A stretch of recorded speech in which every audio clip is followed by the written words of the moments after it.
자, 이번에 읽은 책은 지정학에 관한 모든 것입니다.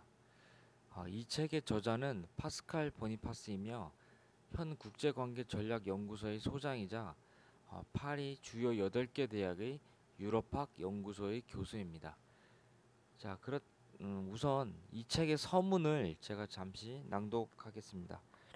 1960년대 앙드레 말로가 프랑스 대혁명의 성과에 대한 의견을 묻자 조언 라인은 이렇게 대답했다. 그것을 본격적으로 논하기엔 아직 너무 이르다. 이 대답을 통해 우리는 중국인들이 기나긴 역사에서 시간을 대하는 방식이 어떠한지를 파악할 수 있다. 과거의 사건들은 아직도 영향력을 지니고 있고 심지어 현실 속에서 여전히 진행되고 있다. 자, 그렇다면 오늘날 냉전과 대탕트 또는 양극화의 종말에 대한 성과를 정리해 보려는 시도는 과연 타당한 것일까? 후쿠야마의 생각과는 반대로 역사는 끝나지 않았기 때문에 헛된 일일까? 아니면 이 사건들은 여전히 현대 세계에 영향력을 미침으로 쓸모 있는 일일까? 중요한 것은 일련의 사건들과 그 연속성을 알지 못하고는 현대 세계에 대해 이해할 수 없으리라는 점이다. 오늘날 국제 뉴스를 접할 때 우리가 부딪히는 어려움은 이전처럼 정보통신 신기술의 폭발적 성장과 정보를 찾아가는 과정에서 나타나는 것들이 아니다. 오히려 그것이 왜 선택됐고 어떤 관점에서 보고 있느냐의 문제인 것이다. 어느 날 아침 지정학이나 정치학, 역사학적 맥락을 배제한 뉴스를 접하게 된다면 그 뉴스를 통해 뭔가를 배울 수 있지만 정확하게 이해했다고는 보기 어렵다. 사건을 둘러싼 여러 요인들을 배치해 놓은 다음에라야 제대로 된 이해가 가능하다. 시간은 속절없이 흐르는데 우리는 점점 더 역사적 사건과 거리를 두지 못하고 있다. 오늘날의 세계를 더 잘 이해하기 위해 현재를 있게 한 굵직한 역사적 이정표들을 짚어보는 것이 이 책을 쓴 이유다. 사건들을 연속성의 맥락에서 재배치하고 어떻게 협력과 대립이 차례로 일어난지 또한 동시에 이루어졌는지를 보여줄 것이다. 과거는 현재와 미래를 가두는 어두운 덫이 아니다. 밝게 비춰야 한다.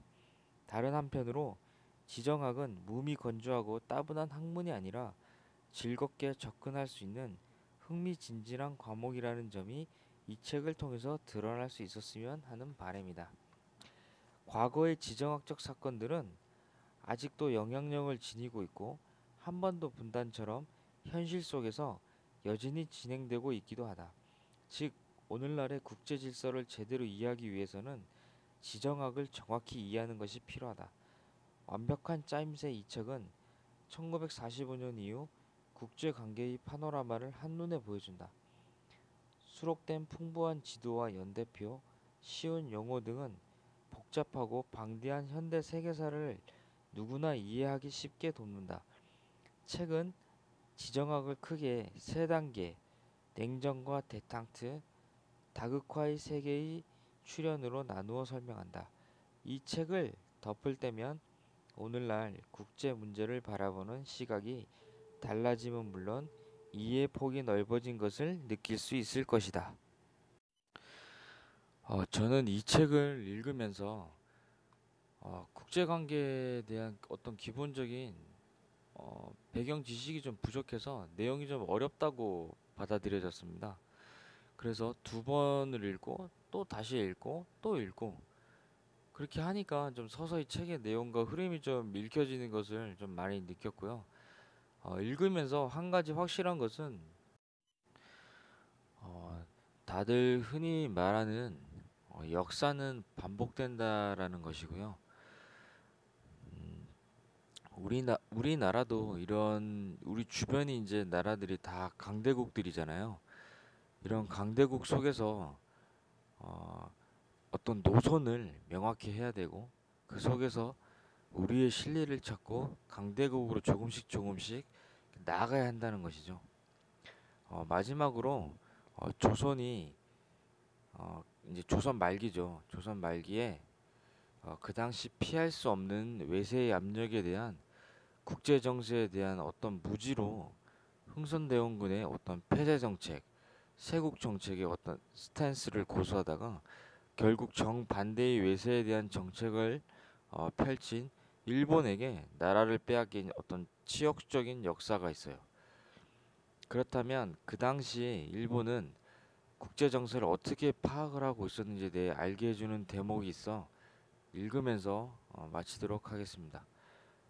자, 에도 시대 두세 기 반 동안의 고립주의가 막을 내린 뒤인 1853년에 페리 제독의 함선이 강제로 일본 문호를 개방했을 때 일본의 지도자들은 서양의 기술적 우위를 확인하고 큰 충격을 받았다. 쇼군의 참모였던 후타 마사요시는 1857년 이런 글을 남겼다. 우리의 정책은 이번 기회를 잘 이용해야 한다. 외국과 동맹을 맺고 세계 어디로든 상선을 보내서 무역을 하도록 해야 한다. 우리가 손쉽게 사용할 수 있도록 외국 것을 베껴야 하며 우리의 지체된 국가 발전을 따라잡아야 하는 것은 물론 국력과 해군의 힘을 견고히 해야 한다.